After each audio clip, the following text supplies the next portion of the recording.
Hello Tanvi, कैसी चल रही है यार तेरी नीट की तैयारी?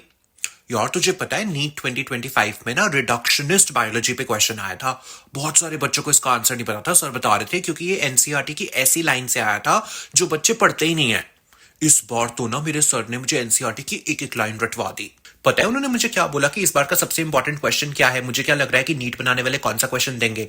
एनसीईआरटी की जो टेक्स्ट बुक डेवलपमेंट कमेटी के बारे में इंफॉर्मेशन दी हुई है ना, स्टार्टिंग में जब बुक खोलते ही है, उसमें जो चीफ एडवाइजर है एनसीईआरटी की डेवलपमेंट कमेटी का, उसका नाम सर कह रहे हैं इस बार पूछेंगे, बहुत इंपॉर्टेंट है। मैं तो अच्छे से रट लिए, मैं तो सारे नाम रट लिए।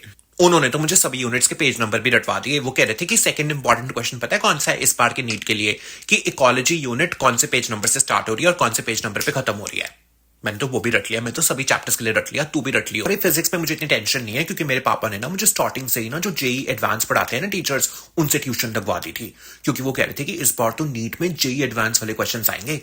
उन टीचर ने मुझे इतना अच्छा पढ़ाया, तुम मानेगी नहीं, मैंने नीट 2025 का फिजिक्स का सेक्शन 20 मिनट में सारा सॉल्व कर दिया। पर यार नीट वालों का भरोसा नहीं है ना, क्या पता इस बार फिजिक्स में नासा के लेवल के क्वेश्चंस डाल दें।